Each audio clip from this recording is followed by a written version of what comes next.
Telangana bill को चर्चा के लिए लोकसभा में रखा गया। इस मुद्दे पर पिछले कुछ दिनों से लोकसभा लगातार हो रही है बाधित। सर्वोच्च न्यायालय से आज राजीव गांधी हत्याकांड में मौत की सजा पाए 3 दोषियों को मिली बड़ी राहत। अदालत ने संतन, मुरुगन और पेरारीवलन की मौत की सजा को उम्र कैद में तब्दील किया। इन तीनों ने दया याचिका के निपटारे में देरी को आधार बनाकर राहत की अपील की थी।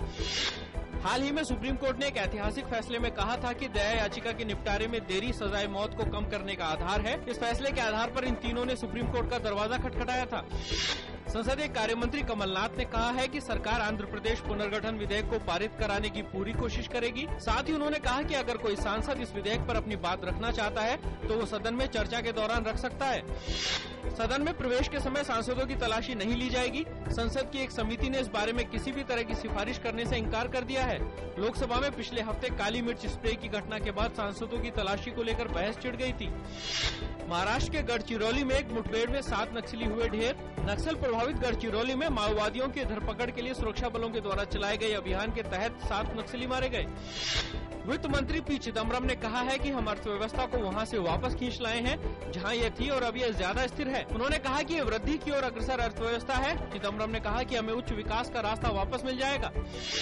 शुरुआती कारोबार के दौरान शेयर बाजार हुआ कमजोर। सेंसेक्स 21 अंक कमजोर होकर 20,443 पर खुला। निफ्टी 5 अंक की गिरावट के साथ 6,068 पर खुला।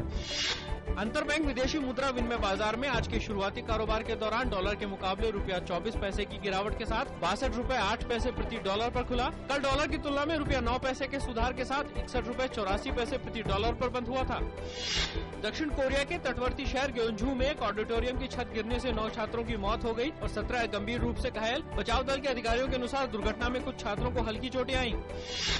इटली के वामपंथी नेता मोटेओ रेंजी देश के सबसे युवा प्रधानमंत्री होंगे। इटली के राष्ट्रपति ने रेंजी को नई सरकार बनाने के लिए कहा। रेंजी को इस पद के लिए नामांकित किए जाने के फैसले का निवेशकों ने स्वागत किया है। ईरान के गृह मंत्री अब्दुल रजा रहमानी फाजिल ने पाकिस्तान को चेतावनी दी है कि वह एक विद्रोही संगठन के कब्जे से अपने जवानों को मुक्त कराने के लिए कुछ भी करेगा। उन्होंने कहा कि इसके लिए सुरक्षा बल के जवान पाकिस्तान और अफगान सीमा में दाखिल हो सकते हैं। हिंदी के अग्रणी साहित्यकार अमरकांत का सोमवार को इलाहाबाद में निधन हो गया। वर्ष 1925 में उत्तर प्रदेश के बलिया में जन्मे अमरकांत को ज्ञानपीठ, साहित्य अकादमी, सोवियत लैंड नेहरू और व्यास सम्मान जैसे कई प्रतिष्ठित पुरस्कारों से सम्मानित किया गया था।